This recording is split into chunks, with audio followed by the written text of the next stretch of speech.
गांव के आखिरी छोर पर एक छोटा सा घर था। टिन की छत, कच्ची दीवारें और टूटे हुए सपने, यही था रामू का संसार। रामू दिन रात मेहनत करता था, किसी के खेत में मजदूरी, किसी के यहां चौकीदारी, बस अपनी बेटी को अच्छा जीवन देने के लिए। उसकी एक ही संतान थी, रिया। रिया बचपन से ही मां के प्यार से वंचित थी। मां उसके बचपन में ही चल बसी थी। रामू ने मां और बाप दोनों बनकर उसे पाला, लेकिन शायद प्यार में कोई कमी रह गई या हालात ने उसे बहुत ज्यादा ही लाड प्यार दे दिया। समय के साथ रिया बड़ी होती गई, लेकिन उसकी आदतें बदलने लगीं। गांव के बच्चों से दूर रहना, पढ़ाई में मन न लगाना और धीरे धीरे बुरी संगत में पड़ना, मोबाइल, दिखावा और छोटी छोटी बातों पर गुस्सा, ये सब उसकी जिंदगी का हिस्सा बन गया। रामू समझाता, बेटी मैं गरीब हूं, लेकिन तेरे लिए दिन रात मेहनत करता हूं, बस तू सही रास्ते पर चल। लेकिन रिया अक्सर जवाब देती, आपने मुझे क्या दिया है, बस गरीबी और रोक टोक। ये शब्द रामू के दिल को अंदर ही अंदर तोड़ देते थे, लेकिन वो चुप रहता, क्योंकि उसके पास बेटी के अलावा और कुछ था ही नहीं। एक दिन गांव में कुछ बड़ा हुआ।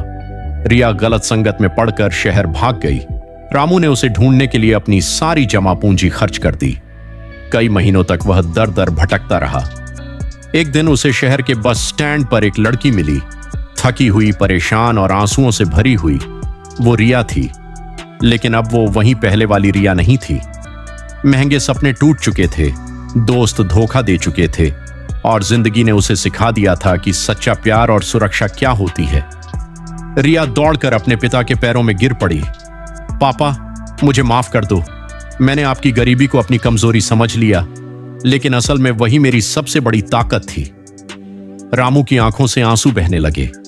उसने अपनी बेटी को उठाया और कहा, बेटी, गरीबी इंसान को छोटा नहीं बनाती, गलत फैसले उसे तोड़ देते हैं।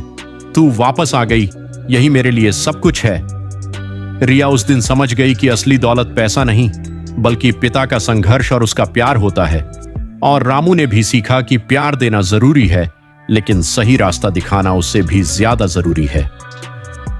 कहानी का संदेश, गरीबी कभी कमजोरी नहीं होती, लेकिन गलत संगत और गलत फैसले जिंदगी को सबसे बड़ा दर्द दे सकते हैं।